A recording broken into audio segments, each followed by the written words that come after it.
thing with this site is that different things have occurred at different periods in time.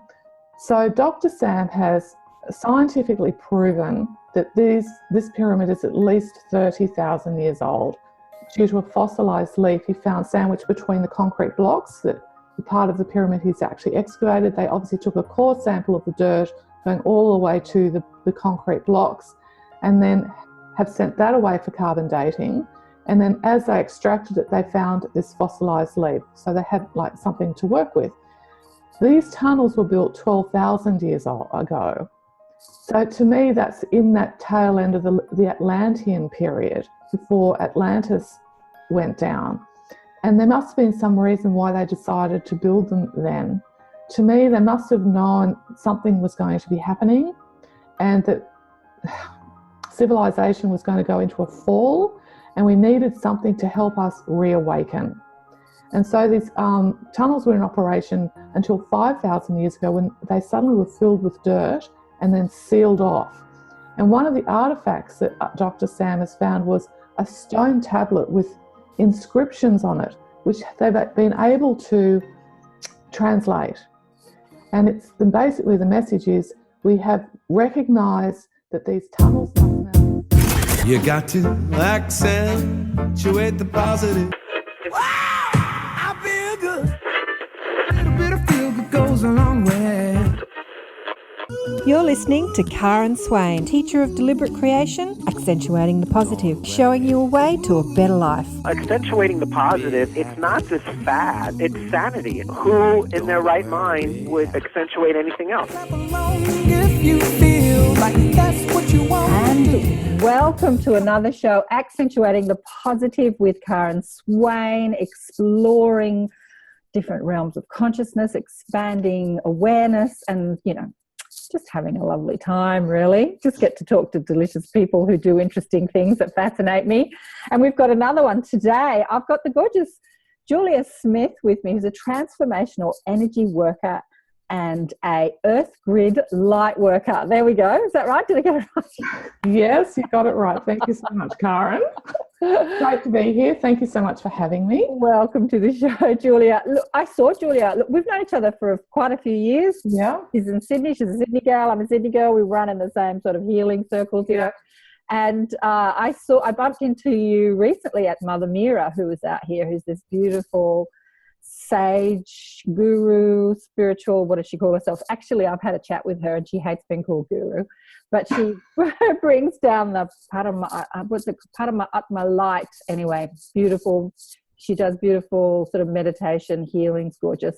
And we bumped into each other. And you said, I've just come back from the Bosnian Pyramids and I'm going to talk all about it at the Academy of Light. So I went to see your talk and I was just fascinated at your talk. It's just amazing what's going on there. And because you're an energy grid light worker and a transformational healer, you could tune into the energies, better than most. So we've put this together to tell our audience all about what's going on over there in Bosnia. Do you want to start off with how you found out about the Bosnian Pyramids? Yeah, well, my journey started about 10 years ago via an epiphany. So I'd always been very sensitive as a child, empathetic, but really for me it was quite painful because I didn't know what was happening. And so you sort of just get through childhood. And then about 10 years ago I had this epiphany and it just changed the whole course of my life. Anyway, regarding the pyramids, I heard about them when they were first discovered by Dr. Samir Osmanagic. And I just knew immediately I wanted to go there. And then it was followed on by the thought of, well, he's only just found them. So look, even if I was to go, there was not really much to actually see. He hadn't done any excavation yet. He had just realised what they were and was putting together his plan of what he was going to be doing. So how long ago was that? How long ago did he discover them? He realised this in 2005. So he's actually PhD educated. He's a really clever guy in sociology and anthropology and in politics and economics.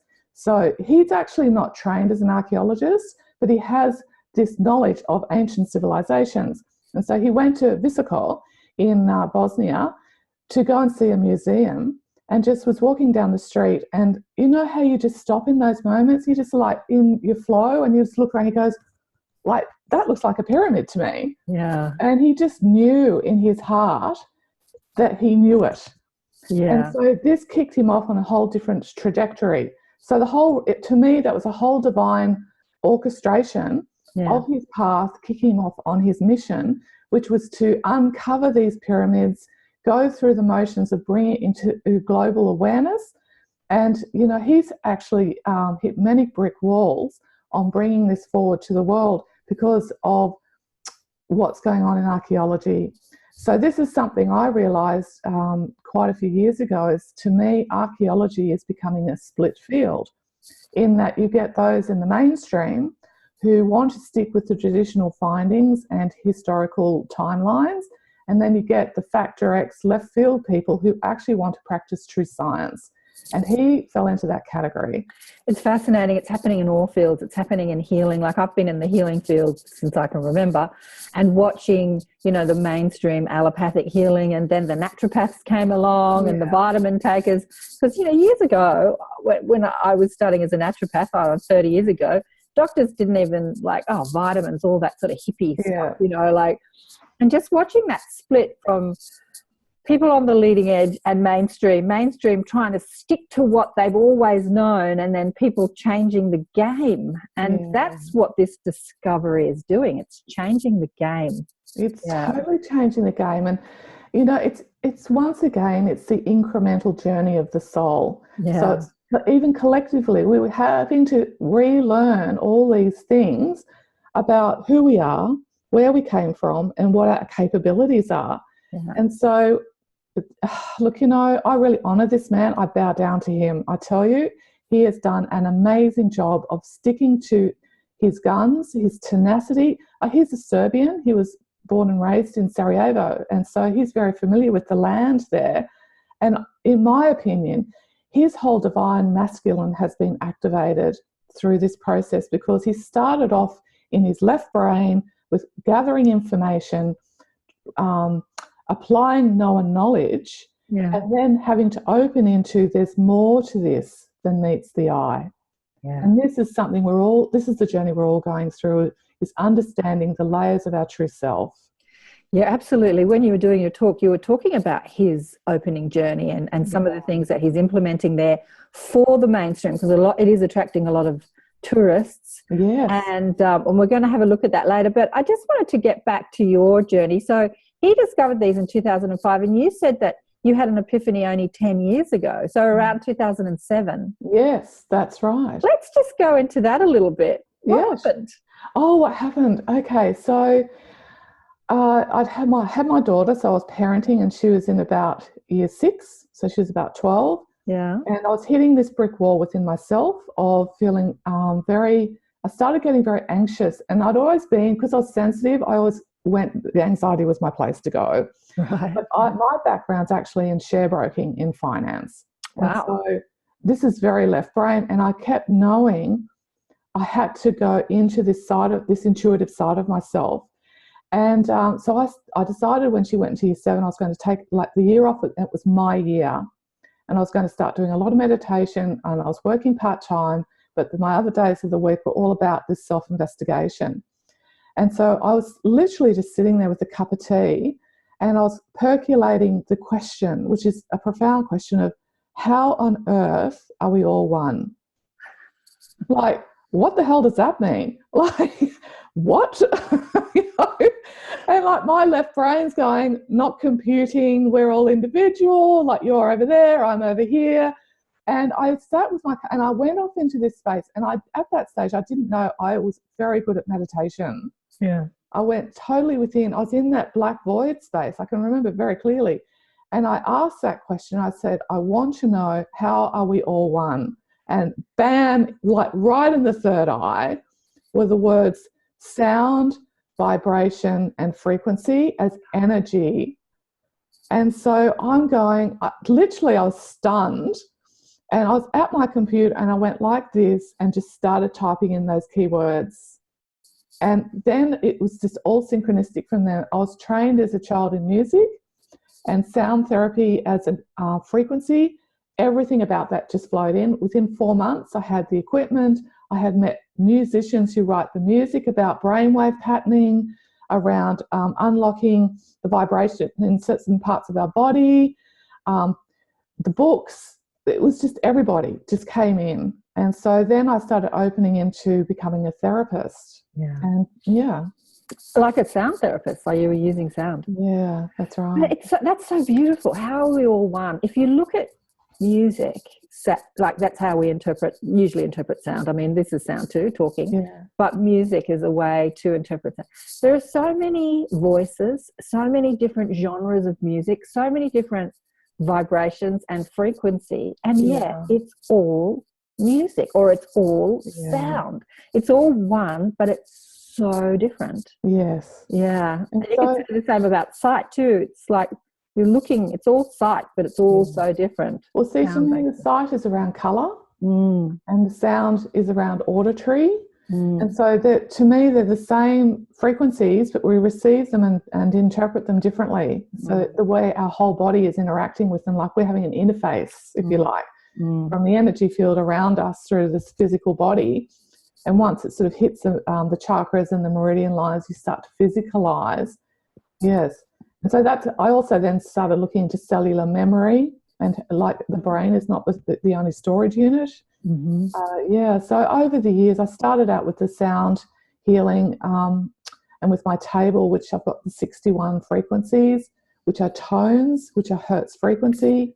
Yeah, you've got that beautiful crystal. And the harp. What do you call it? Harp. It's like all these crystal. They're the 10 transformational tones and hertz frequency.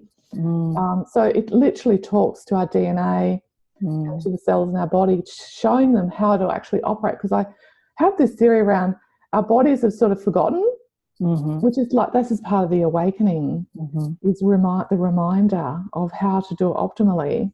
And so then the shedding starts. And you know how all this dovetails with the pyramids? That civilization, because I was having a bit of a chat to my mob last night before I went to bed, like, who built those pyramids? And they were telling me it was not our human civilization as our recorded history understands it. Yes. So it was another civilization, but yet they were Earth civilization, but really from the stars. They were really a galactic civilization. Right. And that's exactly, the information I received too. Yeah. And they understood all this that we're talking about. This sound, years and years ago, I read in the Seth books that he talked about a civilized, or they, or it that was a channeled message in the 60s through Jane Roberts. So we'll call him a he for now. That there was a civilization that lived on our Earth.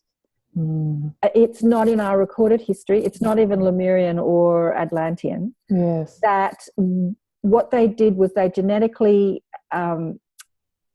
bred out the violence in their race, the aggression in their race. And what happened was they became so passive that they couldn't defend themselves against the weather, and they actually moved and lived underground. Yes. They were a highly technologically advanced race, and they used sound for everything, to propel their vehicles, to propel their bodies, to paint with. They used sound to cook with, everything. Like sound was the energy of their time. Yes. It's a bit like electricity for us. Sound was for them. Yeah. And it's just the harnessing. And this is what I believe we're opening into now. Like, I'll be very interested to see where Dr. Sam, as we call him, goes, because he's right onto energy now. Yeah. He's really into this, has a purpose, and he's gone down the road of actually using the tools we have available today to record what is going on with the energy there, what type of energy it is, what the frequency levels it is, and how it's interacting with our bodies. And he's even teaching the children, he's got children's programs now, teaching them how to energetically connect with nature.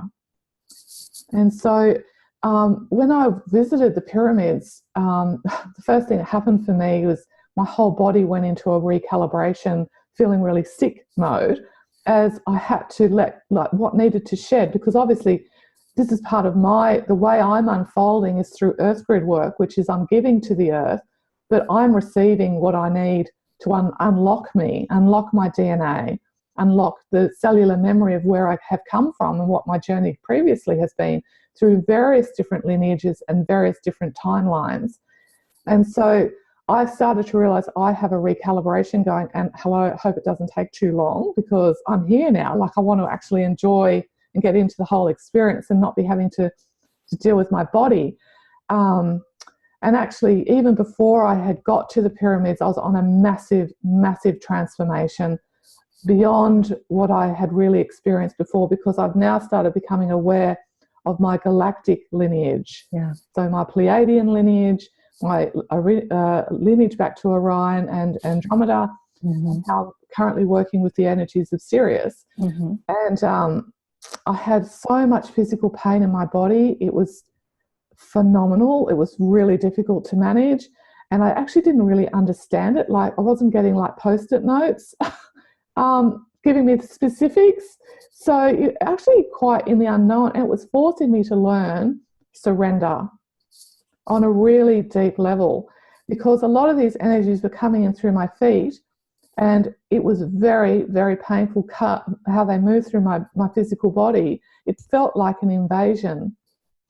But when I got to the pyramids and I was in my network once again, I started to actually be able to tap into different people's, connections.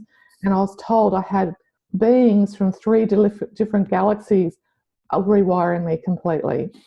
And so then you can let go a little bit easier, thinking, oh, I've actually been trying to get rid of this because it was really hurting. And now when you can relax a little bit, the pain isn't as much. I know. No, look, it's so Julia, weird. I went through it just a few weeks before you did. Yes, you were saying that. Yes. But I knew, because I asked my guides, what's going on? Yes, and they said, just be still, just be still. But it just feels like crap. But that, such a lesson in being deliberate, because when you're going through pain, in order to allow it and not resist it, like, I don't want this, this hurts, that's the resistance, right? Which makes the pain worse. Yeah. Instead of just like sitting back and going, it's okay, it's all good. Yeah. So I was oscillating like you between, and then, okay, it's all good. But yeah, like, you feel significantly different after that. You do. Especially when your awareness is broadened into just enough detail that you can just allow the process a lot, like just step back into yourself, basically. Yeah. And also, when I found out I had arrived at the pyramids, and so the energies there are very regenerating. Yeah. The other information that came forward is that these pyramids are a portal down to the halls of Amenti. And so the halls of Amenti, which is an interdimensional place deep within the earth, and this is one of my lineages, is back to the halls of Amenti. And I thought, oh my God, like, synchronistically, I've ended up in this portal back to one of my lineages. And so, like, what's going to happen with that? But also being in these incredible healing and regeneration energies, which I keep getting, like the emerald ray, which is just all about regeneration at the cellular level. And so it was actually assisting whatever was happening in my body in a really profound way, including in my brain. Like, I really feel that our brains are being rewired. So it's all about the left and the right hemispheres working equally and raising our brainwave patterning into the 5th dimension, into that level of thought process, which is a lot more positive. It's about dropping the critical thinking. Yeah. It's just going to be no place for that. Yeah. And we have to learn to unlearn the habit even. Yeah. Let alone the neuron pathways will need to have to disappear over time. It's so interesting, because critical thinking is so addictive. Yeah. And anyway, I watch our television programs with all these sort of sleuth type murder mysteries. Yes. Because when we're in 3D, we don't have that insight. We don't have that. Most people have that sort of intuition. We're not using it anyway. And so murder mysteries like the whodunit becomes like delicious, because you've got to figure it out as opposed to just like intuit it. And He did it. Yes, exactly. It's exactly right. Critical thinking, yeah. Oh, People love it, critical thinking. oh, they do. It's that. Well, it's the left lobe brain analysis process. Yeah. This thing of, am I right? Mm-hmm. And, I feel comes into it, which is obviously like our ego. And so then once again, we're having to surrender the ego into, well, let's just play with this. Yeah. Let's use the intuition. And, it's also about being present in the now. We're already there. It's just we're playing the game of the excitement of the mystery now. Yeah. And this is what I found a lot with these trips is I've really learned about, look, you obviously need to schedule so much of it, but then you've just got to let go and just see where it's going to take you. And, sometimes it might be a known sacred site, or it might be just a park, and you think there's something going on in this park, I can feel it. And so then the work begins, and you organically just open up into what's in my kit bag that I need. You start bringing out all those yummy tools and, that we love working with, and then doing the meditations. Yeah. Yeah. Let's get back to your journey with the pyramids. So you arrive in Bosnia. Mm-hmm. You went with your daughter, right? I did. And not only that, I had no idea this was going to happen, but there were 130 people on this tour I joined. Mm-hmm. And I feel for myself in my own journey, I've been through this major gateway and this a new landscape. I don't quite know what's going on with it, but I was starting there in this new space, and I was taking my daughter, who's in exactly the same space. So she's just finished a degree in geology. Yeah. But she's very earthy, which obviously is why she's chosen geology. And I was really interested to see, she's taken a gap year. She doesn't know what to do with her life. She just went to uni because she didn't know what else to do. She was young and needed to grow up a bit. And so it was great having her there to actually look at the places Dr. Sam was going to take us, and she could actually analyse it from the perspective of a trained person. So she got there, and the first thing we looked out the window of our hotel, and bam, this pyramid is like right there. Like you're in its space already. You don't even have to go for a walk or do anything. Do you want to show a photo? You took a photo from your window, didn't you? I did. Do you want to show a photo? Let's put up a photo. Okay, I'll try and do that.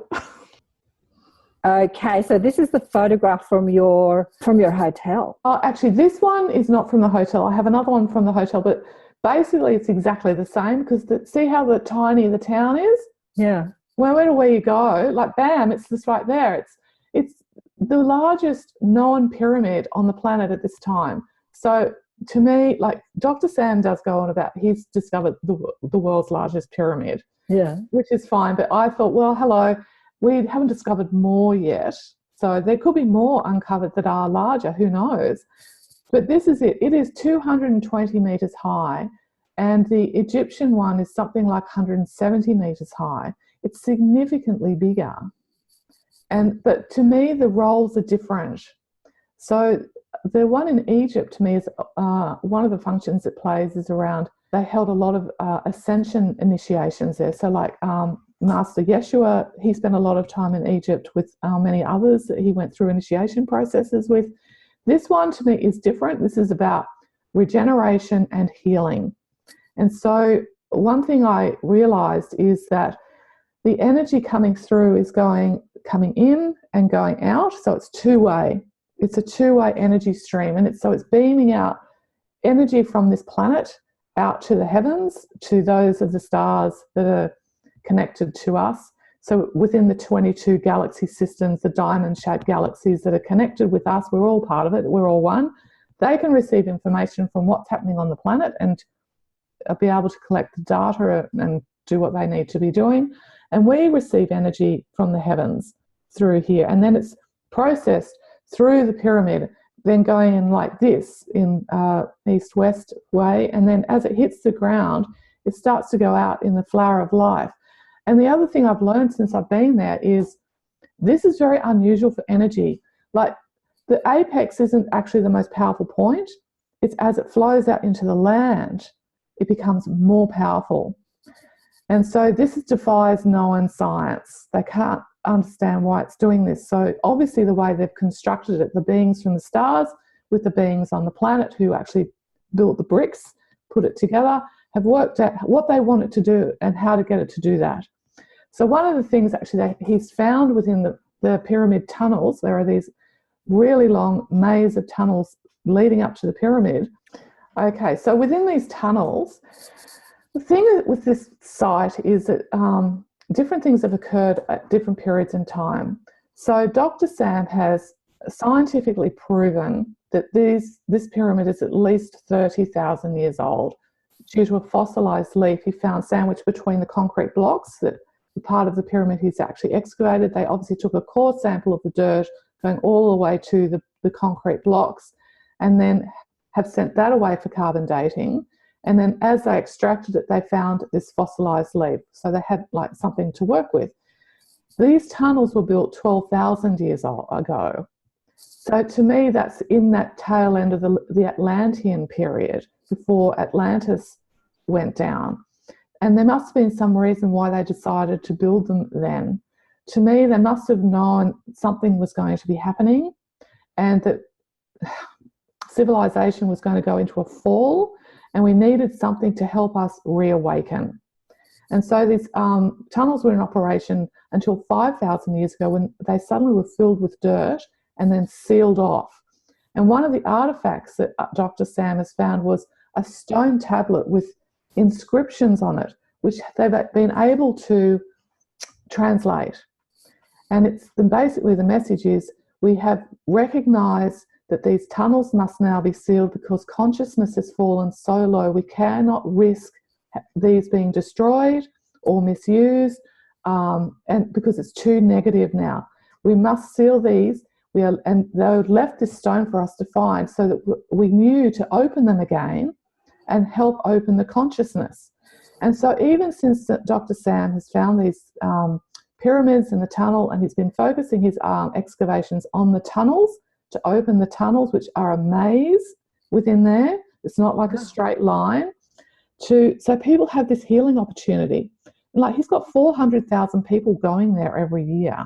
I know, it's become this massive tourist, yes, which is fantastic. You know, there's so much to say. You know, I interviewed Peter last year. Peter, I've gone blank on his name, but he built a couple of pyramids in Bali for sound temples, right? Yeah. But he was telling me that he wants to create this tourist attraction. Yeah. And so tourists come, and then they hear the sound, they see the pyramids, they reconnect to that memory, and there's all this awakening happening. Yes. It's fabulous. It's fabulous. Yeah. Let me ask you, because I remember that you said that he looked at the pyramids and he thought, there are some tunnels. I know there are some tunnels. Right, he did, yes. And tell us the story. What did he do? Because he's a scientist at heart, he knows he needs evidence. And so he understood the theory around what makes a pyramid. And so he has a list of what theoretically makes a pyramid. So it's about the tetrahedron, or the pyramid shape. So it's the geometry. It's about the golden mean ratio. It's about the 51 degrees slope. It's about water courses being available. So the Bosna River runs by, I think there's another river as well, because it fills the aqueducts beneath which they harness the energy from the water. But also there are tunnels. And so he knew to look for tunnels. Right. So what he did, he didn't know where they were, obviously. And he'd taken some aerial scans of the land. So he knew there were structures that were man-made with chambers within. And he knew where the tunnels were, but how is he going to know where the entrance is? Yeah. Like, you could spend your whole life looking for that. Yeah. And so then he realised, well, I was a kid around here and I spent my whole time in the woods. I'm going to ask the kids. Yeah. And so he did. He asked the kids, and they're going, "So have you seen a cave? Like, it just sort of like goes downwards." And they're going, "Actually, yeah, we go there and play the role." And that's how he found these tunnels. Bless the kids. Like these new kids as well, you know, Yeah. that have been born onto the planet and they're awake, you know. And so he started digging. And so he's got a volunteer program. So if anyone's interested, you can actually apply, and it's an 11-day period. You get to stay there. They feed you and house you, and you have to dig. But they also take you on a tour around all the pyramids. So this is the other thing with the pyramids, is that he feels that there are 11 pyramids there. Wow. And so many of them are actually on private property, and so he actually can't explore those. So he's actually been buying up a lot of the land. So a lot of the land at the base of the major pyramid, the Pyramid of the Sun, he owns that, and he's created this amazing parkland. I went there and going, this guy, does he not stop? He is so phenomenal. Yeah. It's great. To me, it's a 5D park. Yeah. We actually have somewhere on the planet that is conscious. We can go, if you want to go just for a holiday and spend time somewhere where it's conscious, and you can interact with the park and the tunnels and the pyramids. You can climb the pyramids and sit in the see how you feel up there, see how you feel over here, over there, and see how you feel when you leave. Yeah. Because this is the other thing, is he's now starting to do scientific research into the physical effects of sitting in these tunnels with people with illnesses like asthma or, whatever it is. So he's even branched out into this. And so in this park, he's built sacred structures. So there's platforms in the shape of a hexagon. You can go and sit and meditate. He's got megalithic stones. He's planted them in like a little forest into the land, and he's put crystals underneath. He understands about the magnification abilities of crystals. And he's found these pods in these tunnels, and they're sort of like I'll send you some photos of these pods, and they're all different shapes. And they thought, well, what's going on with the pods? So they drilled a tiny little hole through clay, so it's man-made, crystals within. This is when he started realizing, I have to move out of my scientific left brain into my right brain to start embracing what's right in front of my face.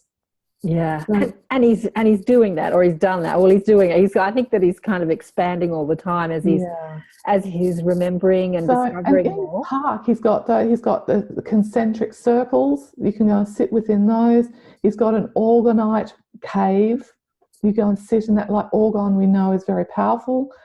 And he's measuring the energy using the system called the Bovis barometer. You can actually measure scientifically where the energy, how it moves depending on where you are, and document it. So, we talk about, oh wow, that's a really high energy, and we just go with that feeling. But he's actually got like a chart. Yeah.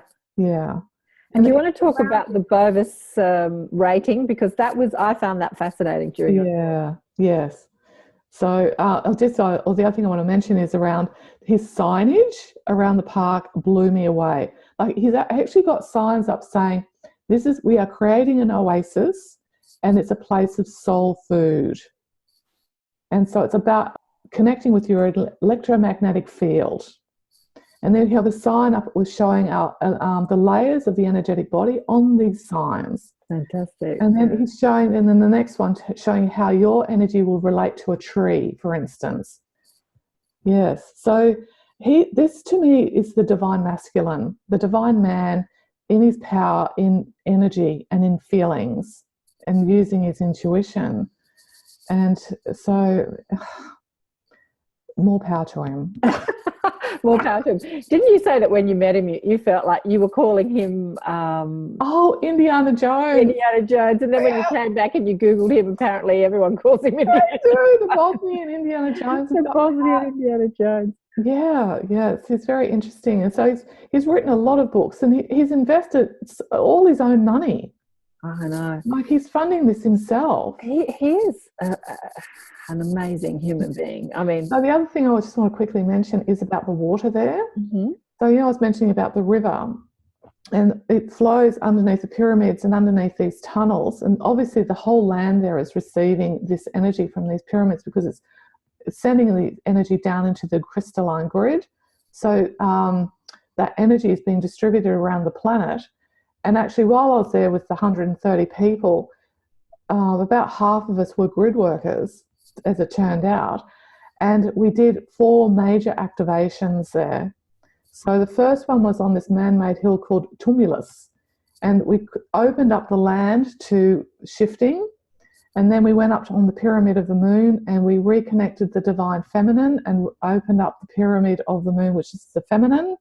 There's huge energy there. And then as we went round the pyramid of the sun, we opened up its energy capacity. So we'd actually gauged it was operating at about 30%, but by the time we finished, it was up at around 70% and opened the Stargate there. And so I'd be really interested to know how this energy, now obviously a lot more is going to be feeding into the grid, into the ley line system. How is humanity going to respond? Because over the coming months, and we're in this amazing passageway right now, with that full moon and the solstice, then we've got the Lion's Gate, and then we've got this massive eclipse happening in August. All this is happening in this time frame, and I feel like the whole planet is going through a gateway itself. Yeah, it's pretty intense. I mean, my guides put it like this: hold on to your hats, kids. It's going to be a big one. Cracker. Like, oh, okay. Yes. And so, that's what I was talking about, the waters. And Dr. Sam has heard about the work of Dr. Emoto. You know how he photographed the crystals? Yeah. And so he sent away that water to be photographed as a crystal, and it came back in the sacred geometry. Yeah. And so, in my opinion, it's locked in that energy. It's the imprinting, like a homeopathic, of the healing, regenerating qualities within the water. And so he's tapped that water, and you can drink the water all around the park. And he sells the water, and so you can fill up your drinking bottle and just drink, and you're actually cleansing your cells and detoxing, in my opinion, and replacing that memory within the waters of your own body with this healing energy. Yes. Yeah, because we're 70% water of our bodies, something like that. I don't know, I've heard a few ratios, 70, 80, 60, something like that. It depends on how hydrated you are. Yeah, but there's a lot of water to us. We're fluid beings. We're fluid beings. We're fluid beings. Yeah. But there was something about the bovine frequency that you were talking about, and you gave some statistics to it. It was... do you want to talk about that? Oh, yeah, sure. So the Bovis system... Bovis, is it? It's Bovis, Bovis, right. Yeah. So 0 to 6,500 is like a negative energy. It's life detracting. And so we don't actually really have much of that energy present on the planet, but that's obviously had a scale, and that's the scale. Right. So most places around the Earth are between 7,000 and 18,000 Bovis. And then at 6,500, that's neutral. And so the way he explained it to me, which is what I'm telling you, is in the red spectrum. Frequency, right. And so instantly, because I work with colour, I work with sound, and I work with colour, and I work with energy. Once you bring in colour, I'm thinking he is now starting to understand how you work with colour and that frequency. I'm just going, like, this guy is just unbelievable. Like, he's just putting it all up there on these boards as well. Yeah. And so anyway, between 7,000 and 18,000 is around the planet, depending on if you're in a vortex or you're just in the normal area. So it's going to vary. But once you get above that, you start getting into healing energies. And so what he's done is, in these tunnels in particular, he's put up signs of the Bovis reading. So one spot, which is actually in a photo I'll send you, it's at 21,000 Bovis. And he's then going, but I've got other areas which hit 40,000 Bovis. Wow. And so this is when he started realising, I have to start to scientifically document how this high energy is interacting with people's energy fields and permeating. So he knows it permeates from the outside in, and what's the physical outcomes from that. And so he's got signs up all around as you walk through the tunnels, and he's got meditation benches. You can sit in these alcoves, and you can sit there and meditate for as long as you want. You can sit with these pods with the crystals within it. Oh, I just lost my... Sorry. You can sit there. Technical hit. Yeah. So he's wanting this to be an opening for people, and he's wanting to be transparent about it. He's just being honest and saying, this is just what I've found right now. To me, that is true science. You're not saying it's fixed. Yeah. You're saying this is a work in progress. So how do you measure the Bovis?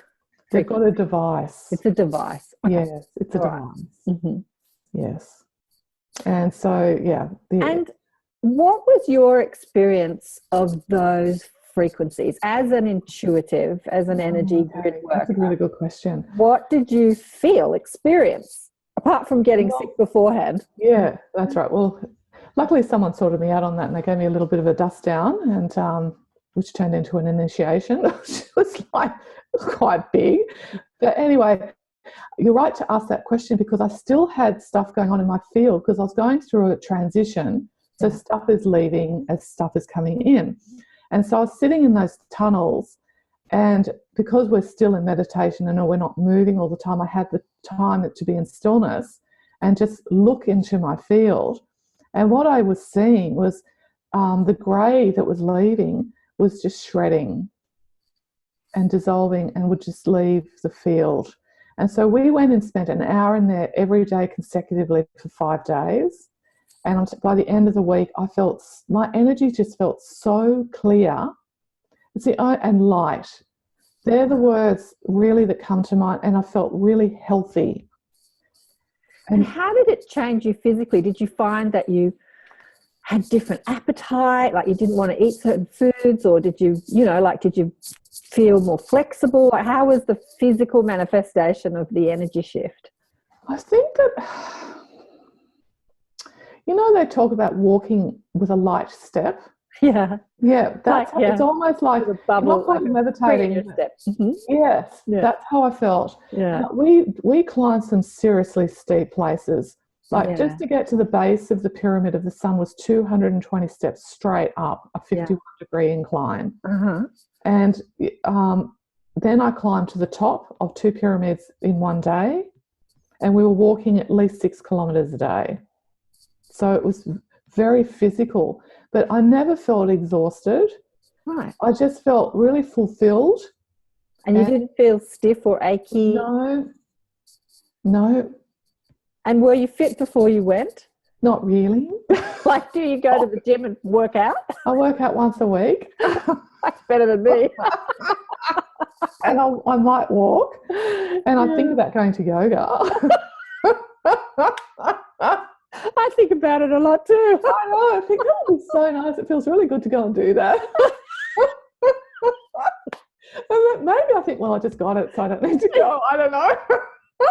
Exactly. Yeah. I just think about it and it's done. It's done. That's right. So so you didn't. Yeah, that's interesting. Now, the other thing I want to share with you, the other half of our group was a group of Indians, an Indian guru. I know, I want to get to that because this is too synchronistic. But I want to ask just about your daughter. How did she experience the frequencies and the energies? Well, she's like in her early 20s. She's So she's in the significant year of 22. Yeah. Which we know it's the master number, right? And she's feeling at a crossroads, and she knows basically she's got like me. And she could actually open into a lot more of the energetic side of things.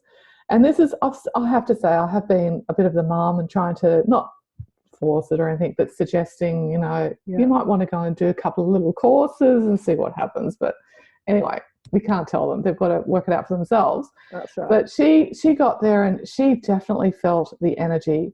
She's very elemental, and her energy is very fine. She's one of these. She was born an indigo, and actually, while she was there, one of the people in my group told her she's a crystal child. Yeah, and so she's very fine energy, and she really picks up on things straight away. But see, because of the uni thing, she still goes into the left side. So there's this juggling thing going on. She hasn't quite permeated and settled into how that's organically going to work for her in a flow. Mm-hmm. And but when we were sitting and meditating, she would feel either a colour. She actually sees numbers in colours, so they've all got their own colour. Right. But she was annoyed at the same time because she wanted to have an epiphany of her life path. So we had a bit of it all happening. But the thing that was me taking her there is she has had these fears that she needed to transcend, of being totally 100% independent and in your power. And she was feeling a bit afraid of what does that mean? And I feel one of them was about it felt very alone. And so after that week there, we actually went to Paris because for various different reasons, to do with life, past life stuff for both of us. But she actually speaks French and hadn't spoken it for 5 years, and she just started speaking it fluently. Wow. She just took the map And so I started bossing me around, basically saying, well, this is what we're doing. And I thought, wow, my job's done. This is exactly what I was hoping would happen, is that these little obstacles that were fears just went. Yeah. And so... and she felt more self-assured and more in her power and more certain about her life path, and not even like, what am I supposed to do with my life? Too much in the future and not in the now, you see. And I kept saying to her, look, we're here now. Like, let's just do this. Yeah. It's all going to work itself out. You're like, you know, and so that's what's happened. Beautiful. Yeah, so to me, it's all perfect. And, you know, we can put a lot of expectation on what we should be being revealed. Yeah. And sometimes it's just the incremental steps, and the revealing will continue, you know, 6 months later even. Beautiful. You know, you hear all these spiritual teachers and new age hippies talking about be in the now, be in the now, be in the now. Most people have not got a clue how to do that. Yes. You know, they think they're in the now and they're so worried about the future, or, you know, upset about the past or whatever. Yeah. And it sounds like these frequencies just like, I don't know, put you there, like put you in one thing for me, I think I noticed, and particularly in her, it's about owning your package right now. So we're meant to have a bit of everything. It's how it works coming to Earth. It's just now at the moment it's a bit in our face because we're in the shedding phase. As we Transitioning phase. That's right. And so, you know, some of these feelings coming up are full on. Or just overrun you. And you forget sometimes, even though we've been trained in this, like, don't take it personally, it's just coming up. Yeah. And just hold it in the love. Yeah, exactly. And just acknowledge and own it. Yeah. And rather we still get a bit overrun by it. You know, it's this mastery.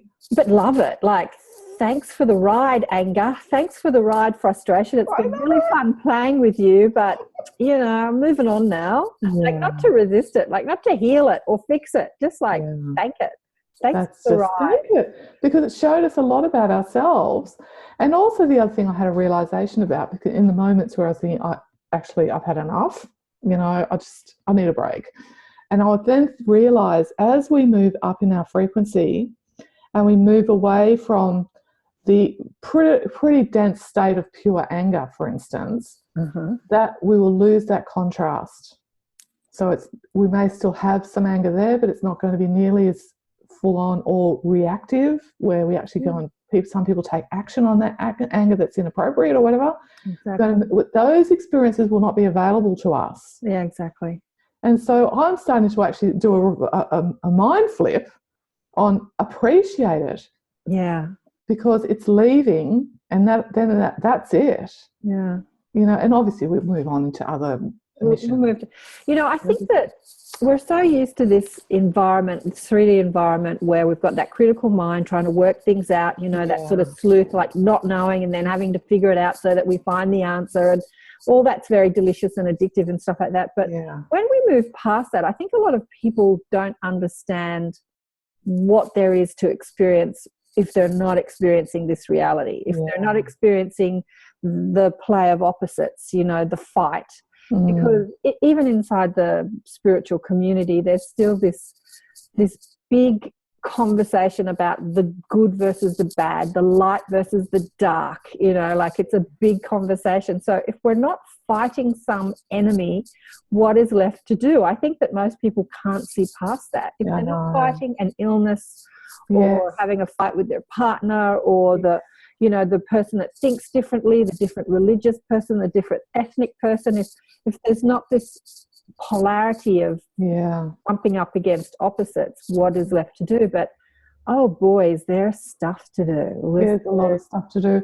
And look, this, you know, playing with sound and frequency and molding energy and creating with your energy and flying around the universe and talking to, you know, different beings and seeing, you know, the way they live. And it's like, you know, going around the world and seeing the way different cultures live is fascinating. But imagine flying around the universe and seeing the way different worlds live. I know. How much to do. And this is the other thing, is that, you know, as the veil thins, which is happening, and we start seeing more of other beings in other dimensions or whatever it may be, we have to understand, and this was a real revelation for me, is like they're not coming to us. We're going into their world. And, to me, I just started, we've got to be very respectful of that. Yeah. It's, people there are factions around the world very concerned about, disclosure and, who's going to turn up here. Yeah. It's the other way. And, they must be having to prepare for us turning up on their doorstep, because look at what's happening here. Yeah, we're literally lifting into their frequency. And as we lift into their frequency, our apparatus that lets us perceive frequency, because these eyes and ears are just, structures that perceive frequency, they'll expand and we'll perceive different frequency, like we'll see them. But we're, as you say, we're coming to them rather than, because I think that a lot of off-world beings don't show themselves because they don't want to lower, densen their vibration so that we can physically see them, because that it's a bit like a spirit can do that too. They can sort of turn up as a ghost, but they have to really lower their frequency for our eyes to actually perceive them. Yes. So it's a little difficult for them. Yes, it is a little difficult. It's painful. It's painful for them. It's probably painful. Ooh, yuck. But let's get back to this group that was at the because this was fascinating, because when I went over to see Peter and the pyramids in Bali, when was I there? At the end of last year, I met the same mob. So tell me about it. Oh, that's right. I think you mentioned it to me. So I turned up and I did know that this man was coming, who's Patrici. Is that how you say it? I don't know. He's a guru, isn't he? From India, who's got this like a big following. Huge. And he teaches, his particular mission is to teach meditation, and he's really into pyramids. Pyramid meditation, yeah. Yeah, pyramid meditation. So he brought this group of about 60 Indians to the pyramids. So we sort of joined forces, our group, the Earth Grid people, sort of joined forces with this Indian group into pyramids. And this guy has Pyramid Foundation, as you know, and they've built 10,000 pyramids all over India. I'd had no idea this had happened. Like, where's that on the news? Yeah, I know. It was like when I met him in Bali, I had no idea, because some of the pyramids are massive. Massive. They can sit like 10,000 people for meditation. Yeah. And they're putting them over their food that they're growing in the garden. They're putting them on the roofs of their houses, over community centres. And I was just going, this is awesome. Awesome. I know, he's a funny guy. Yeah. I had a funny experience, because when I was in Bali, Peter said, I've got this group that have come to see the pyramids. They've come all the way from India. They've got this organisation. They build pyramids all over the world, and they've come to check out my pyramids. And they're cooking lunch and they're having a big feast. Come and join us. So I went there, and, they were doing the whole Indian food, hot and spicy. It was so spicy I could hardly eat any of it, but it was fun. And then we had this meditation in the sun period, and activated the sun period. And it was the guru's birthday. And they were all swooning around him and massage. He had 5 people massaging him, massaging his feet and her neck. And I was sort of sitting there as a Western girl, sort of watching this with my critical mind, thinking, okay. Not in that era anymore. But at the same time, I kept thinking, you know what? They come from India. They have a different culture. It's like it's so their food is different. The way they eat is different. Everything's different. It's like it's the spice of life. Just the fact that they're all massaging him and bowing to the guru and all that. It's like, what do they do? It's their. Well, the other thing I noticed is 2 things. One is these Indians are 100% committed. Yeah. Like, I really honoured their commitment. They were very pure in their hearts around this commitment to their practice and to their divinity. And with him, he actually is very galactically connected. Is he? He's because something happened. There was a little story here. We were in the tunnels. My daughter and I got separated because we were put into groups of 30 into these alcoves that would seat 30 people. Well, we came out. It's dusk. The bus is waiting. My daughter does not appear. And I'm waiting and going, what's going on? Start asking around. And I just kept getting check the tunnels. Like, where else could they be? Hello. It's a tiny town. And we're sort of out of the town. And in the end, it was found out that one group were forgotten, and they turned the lights out and locked the gate for the end of the day, leaving 30 people locked up in the tunnels. Oh, my God. But anyway, it's all fine because Patrick came to me the next day, and for some reason, one day he decided to start holding my hand all the time. He'd come and just stand next to me and just hold my hand. And I'm going... And then he came to me, he said it happened for a reason, because everyone in that group, I got a message from my galactic counterparts saying they had a lesson to learn. Oh, he said that to you, did he? Yes, he said that to me. And I realised, a lot going on with you. And he was happy to share that with the Indians, and they just gobble it up. Yeah, yeah. And so what did your daughter experience when she was locked in the tunnel? Well, was it unlocked scary? Was she it unlocked her throat? Yeah.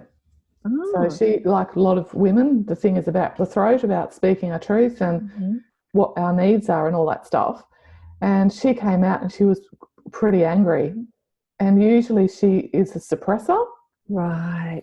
And so she actually went up to, I've lost you again. She went up to one of the organisers and said, that was she spoke her truth. Right. She just spoke her truth, and she wasn't particularly actually angry with them. She was probably a little feisty. Yeah. But she made it really clear that should never have happened, because where was the head count? Yeah. And so, look, all these places have their learning curves. Like, it wasn't a problem. It was fine. I knew it was going to be fun. I just never once worried about it, because I just thought, well, what could have happened? Nothing. It's just they need to work it out. That's all. But she was sitting in that amazing frequency. What did you say? It was like 21 Bovis? 21,000 Bovis. 21,000 Bovis.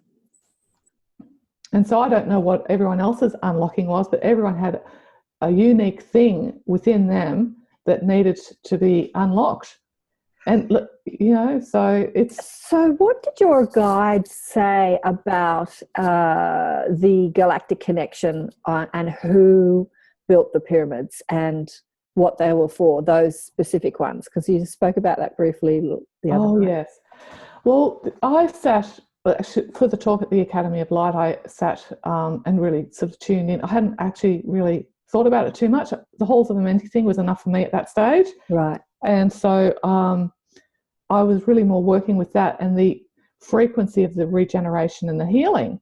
And where was that energy flowing out from the Bosnian Pyramids? Like, what was the ley lines? Where was it going? I was sort of quite into that. And also these activations that we were doing, which is we were doing our purpose. So when I came home, I thought, the apex must be pointing somewhere. And this was one thing I noticed. Dr. Samir hadn't really looked at the astrology side of it so much. He didn't talk about that so much, a little bit, but not too much. But we all know that the Giza ones is about Orion and the Pleiades and all that stuff. So I knew it had to be where's that information going? And so I sat in meditation asking for that information. And what I got was Andromeda. The Andromedans had worked with Atlantean beings, maybe some others, I don't know, who, like you were mentioning, that there were many people around at that time, into where to build it and why to build it there and what was the land offering. So this is when I worked out, because I thought a lot about the words we had opened a Stargate. See, I knew it was a portal to Amenti, but where was the Stargate going? That's where I started. That was my question. And I got Andromeda. I just kept getting Andromeda and I kept checking it over and over because I sort of felt a little bit nervous, how bright is that? And all that sort of stuff left brain stuff started happening, Yeah. And I thought, no. So they started saying, shut up. It's about the wisdom because, they're bringing in unique flavours. I knew that it was a portal to the Halls of Amenti, which is an interdimensional place within the earth. And I also realised that we had opened a Stargate, or not I, the group I was with, had opened a Stargate through a number of activations we've been doing with the land.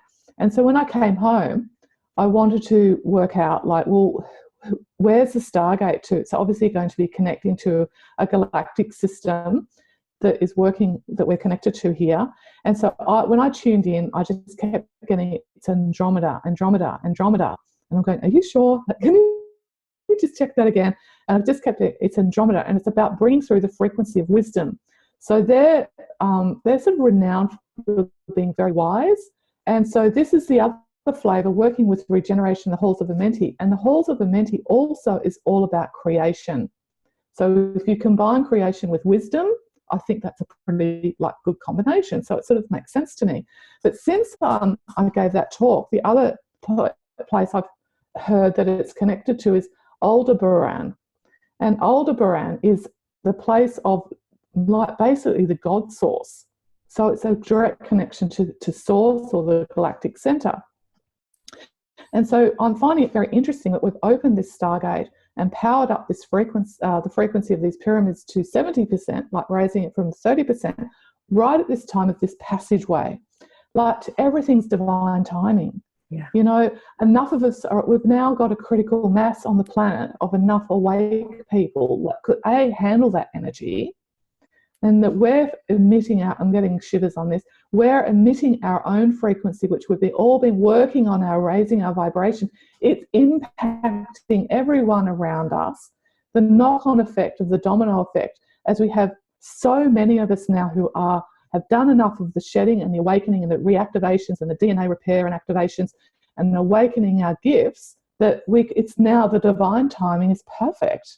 And we're in this passageway of celestial events from that full moon through to this eclipse in August, where it's going to get ramped up. And this is what I feel, you know, when you've got an energy of healing and regeneration with wisdom being fed through the grid, yeah, and everyone who walks on the earth, which is everybody, they're going to be receiving this frequency. It's just going to accelerate. Well, it's going to accelerate the chaos, but it's also going to accelerate. Yeah, so what does it mean? What does it mean for people watching? Like, what does it mean for humanity? So it's going to accelerate the chaos because it's going to accelerate everyone's evolution. Yeah, it's going to amplify the polarity, basically. Yeah. It's going to amplify what I feel. The fight. So if you've got fight in you, even if it's, I've been listening to a lot of cosmic disclosure, and there's a lot of people talking about, you know, we've got to fight the reptilians and the Illuminati and the cabal, you know, like there's this fight going on. So the fight outside yourself is a representation of the fight inside yourself. Yeah. So it's make peace with all of it. You know? Yeah. It is. And this is why I feel that for those of us, because we're all at different stages of our transmutation and transformation, you know, as we go deeper into the bottom of the barrel within ourselves, like it's denser and it's more compacted, it's older, it's those of us who you know, in this wave, because we're all just in waves of kickoff, basically, you know, who's going to wake up when. This is my theory. And so there are those of us in this band who, and we're all at sort of different stages. We're not all at the same stage within the band, and then you have the next wave will wake up, and then we're here to assist them, and so then you get this, you know, will grow across the planet. But for those of us in this wave, and we've sort of been through a lot of, you know, the transmutation, the transformation of all our, you know, density, the negative stuff within ourselves as it rises, well, it's getting so heavy duty now. This is why I feel it's reflected on the outside. This is what we're perceiving, as, you know, we're seeing it all around us. And so it's just rising in the collective for transmutation and transformation. And, you know, humanity are constantly being faced with the choice. Are you prepared to put up with this? What are you prepared to do to change? You know, all those sort of quite fundamental questions are just constantly on the table. Yes. Exactly. So, you know, it filters upwards through to the leaders. Yeah. Exactly. The more the contrast becomes exaggerated, the more people look to find a different way of living and a different way of being in the world, you know, and the stress level gets so bad that you just say, I've got to do something. What'll I do? I'll meditate. You know, I've got a friend, I interviewed him, Tom Cronin, who was a broker, a very successful one. He was handsome. He was delicious personality, and he loved the thrill of the chase and the money and everything like this, and he worked really hard and he enjoyed his life, but the stress levels got so much that he just got really sick, and the doctors just said, you're going to have to be on drugs for the rest of your life. And he's like, this isn't going to happen. No, I'm sorry, this isn't going to happen. And so something came around, someone asked him to meditate, and he found that just meditating just healed him very quickly of this incurable illness that the doctor said you're going to be on the drugs for. And so his mission is to inspire 1 billion people to meditate. That's his mission. So he has a business to doing that. Yeah. And I go and have a look at the people that are watching the interview I had with him. It's a fascinating story. He was the Gordon Gecko of Australia. Sounds like it. But at some point, your stress levels just push you in another direction. You think that you're doing what you love, and the fight just becomes too painful. The fight, the struggle, the strive, and the knowledge you need to change becomes greater than the fear of doing it. That's right. And then they take action. So but that's so interesting what you said. I'm just going to introduce Kristen. She's come online she's part of our Inner Sanctum group. I think she's the only one that took up the invitation. I invited people to come and meet Julia and to ask questions. Hi, Kristen. Yeah. She's in her. And I think that what you said was so poignant about the people that have awakened are there for the people who are awakening. So there's this, this domino effect. Like I woke up when I was probably I was a teenager, but I'm watching people wake up, people that have been in corporate for 30 years. So how long ago, Kristen, did you start asking questions, thinking, something's going on I need to look at? It's been about 2, maybe 3 years before I really have decided to open myself up to more things and shed some old beliefs that have been holding me back. Yeah. And now things are just happening. But I had a comment I wanted to say about the collective. So where I work, I sell shirts for this corporation that I work for. I do a bunch of other things, but I run their little shirt store. So people can walk around with branded things. Yeah. And in the last year, this is so minute, but I made the connection. In the last year, the color purple sells out over black, over gray. And I was in a class about chakras and colors and, getting in tune. And she says, purple is the color of healing and forgiveness. And I mean, men and women come and buy purple all the time. And I've started to see purple everywhere. And I know that sounds really silly, but it's a connection I've made that's why I just feel like as a whole, we are trying to work through a huge healing process as a planet. We've messed up, So that's just a funny little correlation I've seen. Perfect example. I don't think we've messed up at all. A lot of people talk about, how the Illuminati, this is a slave planet and all this sort of stuff goes on. But I don't think it's a mess up. It was designed. It was orchestrated. We chose to be a part of the game. We chose all of it. We chose the constriction. We chose to come into that denseness. We said, I'm up for that. I'm going to experience that. And we also chose to be here during this time of transition. Yeah.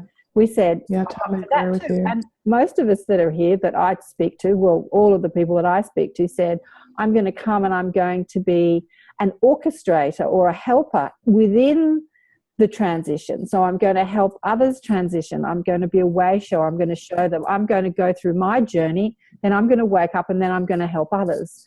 And they're always the people I attract. I call them the difference makers. Some people call them the light workers. Doesn't really matter what you call them. But and some people came in awake, and some people are waking up now. Yeah, it's just. But that's so important that as you awaken, then you're there to help others on their journey, because the journey can be confusing and traumatic, and even those DNA activations can be painful. Yeah, that's right. That's right. My guide said the only reason I was. Pardon? You don't really know what you've signed up for. Yeah. Until it's happening. But the other thing I just wanted to follow on with your comment, because I totally agree with you about it was all meant to be.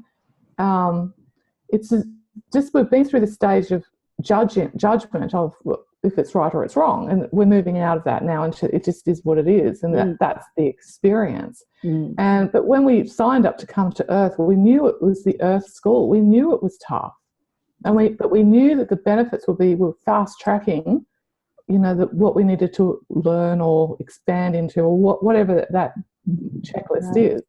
And so this is the offering in return to signing up.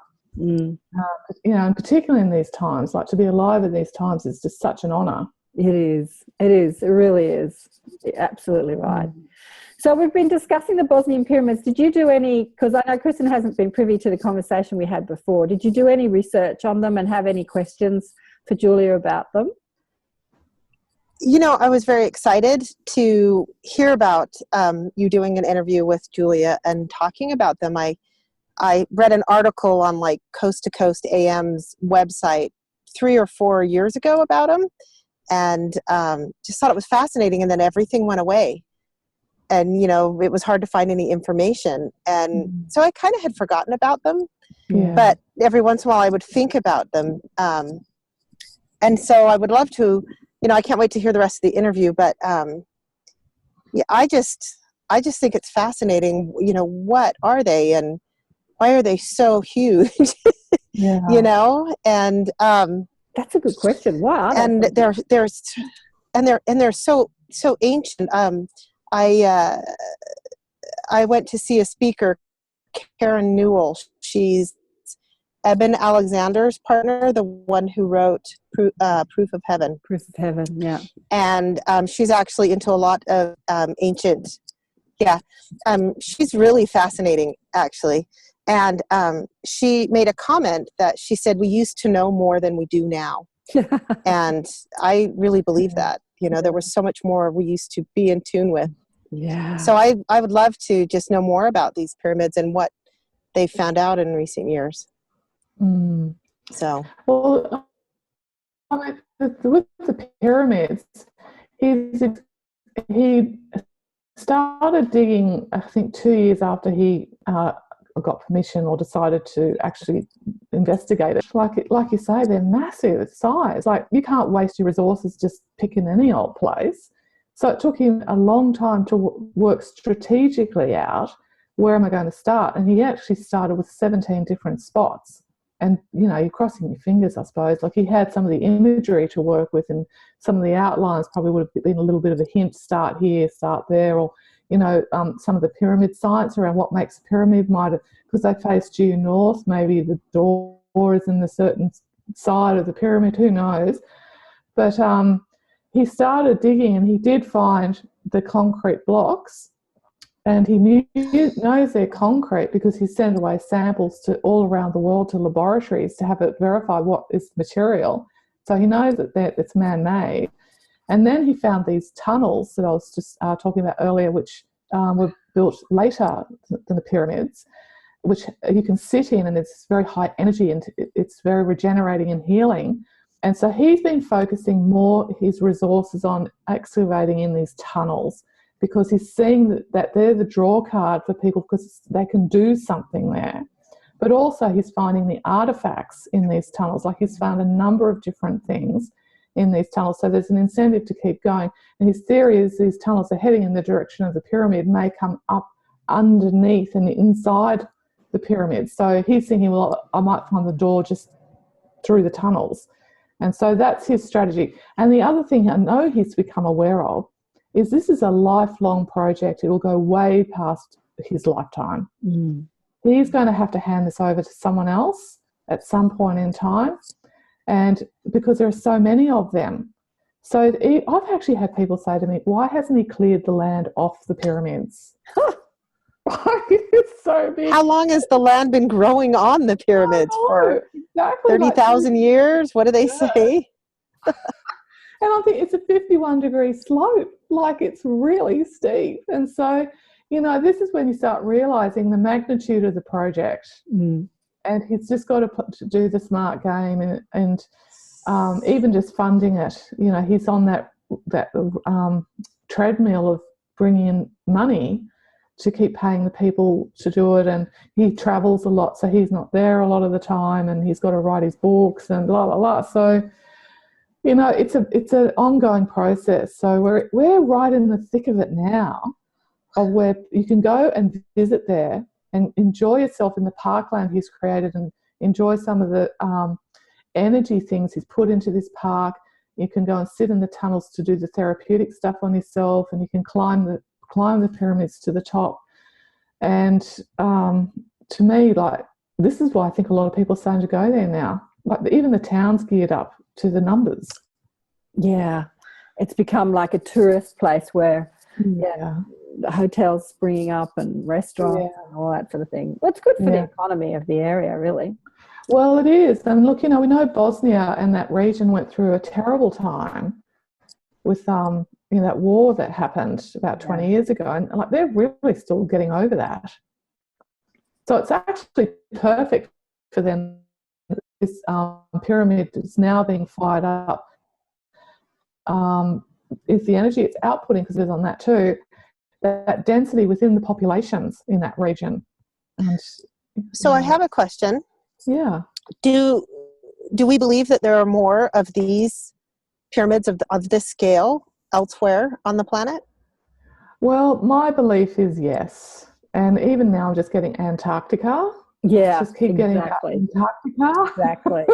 There are bigger ones in Antarctica. That's what I got when you said this is the biggest that has been discovered yet, but there are bigger ones in Antarctica under the snow. Oh gosh, if you watch that by cosmic disclosure thing, you know, there's so much going on this planet that we have no idea about in the mainstream. There's like whole cities that live under the earth and under the ice, and there's pyramids under the sea. Like there's a huge one off the coast of Japan. So even under the water, there's massive pyramids, and it's just not on the news. It's just not on the news. Exactly. Yeah, we should have a channel called The Real News.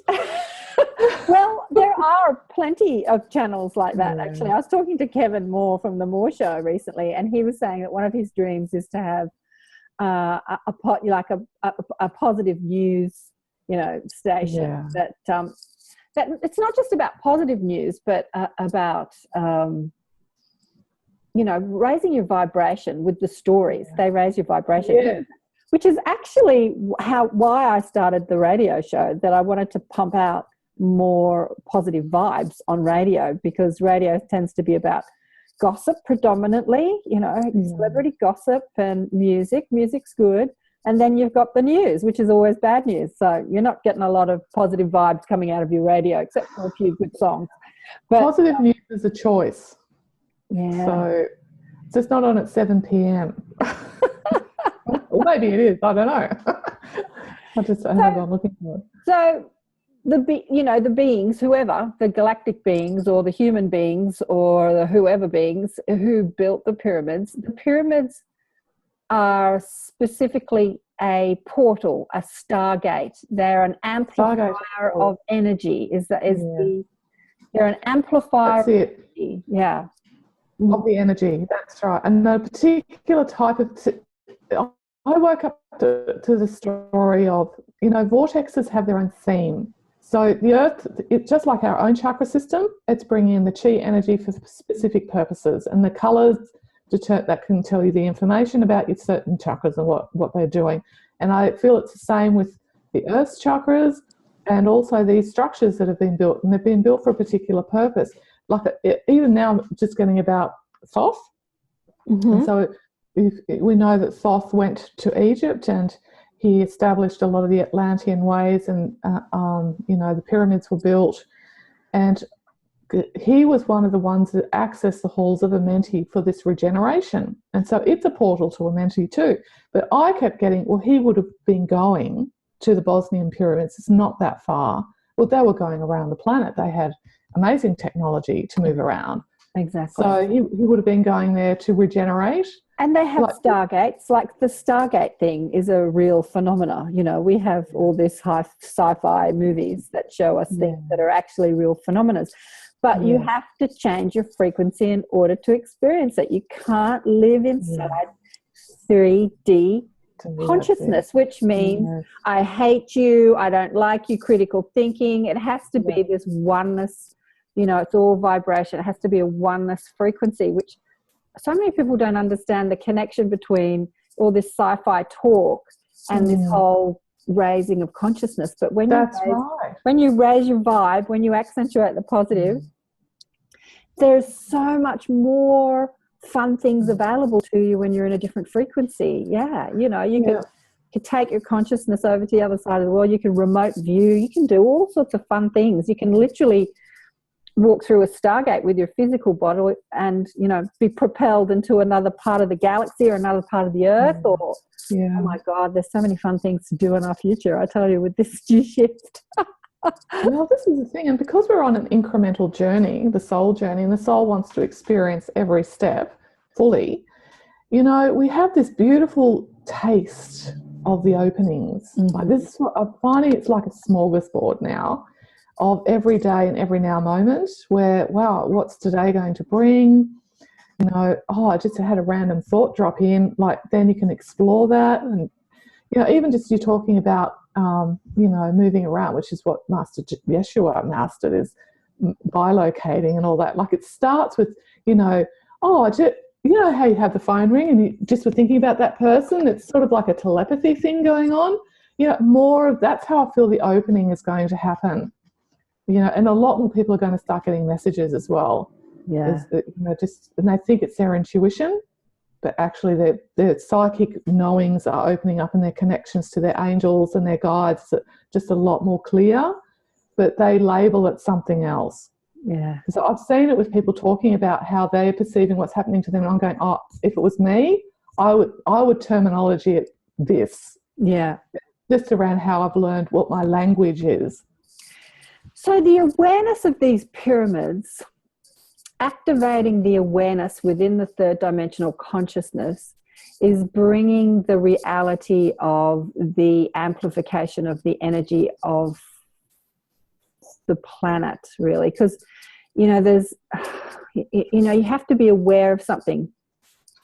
It has, like Wayne Dyer famously said, or I think he got it from someone, you'll see it when you believe it, not I'll believe it when I see it. Because in order to experience a phenomena, in order to experience something in this reality or in any reality, you have to have and at least an awareness of it. It has to be sort of in your field. So the awareness of these pyramids is, you know, even just being on mainstream news, even people debunking it and saying there's the crazy hippies, they think it's just a mountain. But it's creating awareness, right? Yes. Just putting that awareness into that mass consciousness. That's actually doing a lot. It is doing a lot. It's raising the topic. Yeah. Yeah. It's raising that's awareness. It's just expanding awareness. And it's changing the history books, which people are vehemently trying to hold on to. No, it can't, because, you know, humans only came to the planet X amount of years ago and this was built before then, so it can't be real. Yeah. And, you know, as time passes, people like Dr. Samir, who's working really hard at these pyramids, and others doing other work, like the guy in Bali with his pyramids, you know, so much information that is going to be available. It will be undeniable. We can't forget the Indians. The Indians. Christian, we were saying that when I was in Bali last year, I went to visit Peter McIntosh, who built a couple of sound pyramids called the Pyramids of Chi. There was a group of Indians there that had come to see them that have this huge organization in India. They build pyramids. Did you say they had built 10,000 pyramids? Yeah. Some of them, I can't imagine all of them are big. Maybe some are small, but some of them you can fit 5,000 or 10,000 people in there. And wow! And like Julia said, why wasn't that on the news? Because these massive structures, they are buildings. You know, they're not made out of stone. They're made out of glass or fiberglass or brick or whatever. And I have to say, I was Googling them online and checking them out the other day, and they don't have the same sort of geometric configuration as the Like they've just got Very one different. pyramid. They haven't got the sun and then the moon pyramid and then Yes, like that's right. It's one so pyramid. it's not, that there's like the configuration of the Giza pyramids is in alignment with the stars of Orion, you know, anyway. So these are just sort of purpose-built pyramids to amplify energy, to meditate in, to amplify energy out into the cosmos. But they're not sort of aligned with the planet. No, like it's not the I don't think they have a galactic purpose. Yeah, like the ones that were built, the ancient ones. They're all sort of... So you also said that he thinks there's 11 pyramids around the pyramid. Well, that's it. His aerial survey with the technology that sees into the land has shown him there are 11 pyramids. And so I then started thinking about the number 11 as being a master number, and it's a masculine number. And I thought, well, why would they put 11 there? Like nothing is done with no purpose. And obviously to me, well, maybe it's obvious, I don't know, but they all have a particular role, and where they're placed is significant. So the pyramid of the moon is being placed, it's very close to the pyramid of the sun, but the sun casts the shadow completely over the pyramid of the moon at the summer solstice. And so he was aware of the celestial connection and role of these pyramids, which was under the pyramid criteria of what makes a pyramid. That is one of them, is what's the sun doing at certain times of the year and what's the shadow it's casting, all that sort of thing. So I just felt that the land there is very feminine.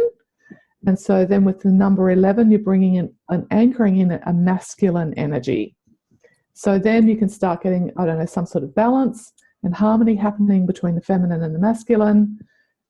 Even some of the pyramids that he's named, he's got the pyramid of the sun, the moon, the pyramid of love, and then the pyramid of the dragon, and a temple of Mother Earth.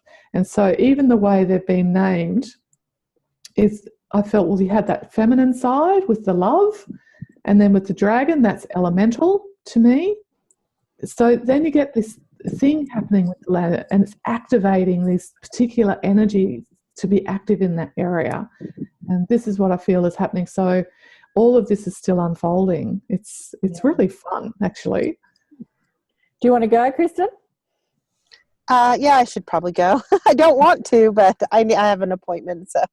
Oh, okay. No, I mean go to the pyramids, what I meant. Oh, no, I want to go to the pyramids so bad. I'm sitting here while you're talking like, how do I get to Bosnia? How do I get that energy? I mean, I want to just go sit in those tunnels and drink in what you did. Well, I want to say something about bilocation, which we've been talking about, because it is fun to go there, but like you don't need to physically go there to go there. Like just sit in meditation and go there. Like just with your intention, when you sit in meditation, you say, okay, I want to experience the frequency inside the tunnels in the Bosnian. Like just ask. Because Julia was saying that her awakening process at the beginning of the interview was her asking a question like, how is it possible that we are all one? And then she had this like, Wow. So you asked. ask and you shall receive. It's law. It's called law. It's a law. Right. Ask and you shall receive. It's the law of attraction. But when you do it with intent and when you do it without any attachment to actually it turning up. So when it's something like, I'm just going to sit in meditation and have fun and, just have a good time. It has to happen. There's no resistance. You just ask, you sit, you ask, just wait and see what happens and just, go there. So have you gone then that way? I haven't. I'm going to do it after this because I've been in the... I can't wait to hear. I was listening to Julia the other night, then today, and I was Googling them, but no, that just came to me then. That was me channeling, basically. So I'm going to try it then. Yeah. Why not? Yeah. Well, if you just get a photo even, that helps you to tune in and invite in to connect with that energy. So, and then you might get a little vision board buying a ticket and going there that yourself. That would be great. Yeah. Exactly. Yeah. And once you're there, it's actually quite cheap. And if you're meant to go there physically, it'll all unfold. Put the intention out there. Be not attached to it being a have to. put it out there and let it unfold. Yeah. If you need to be there physically. Yeah. You know, if it's meant to happen, it happens. So exactly. It does. I can attest to that.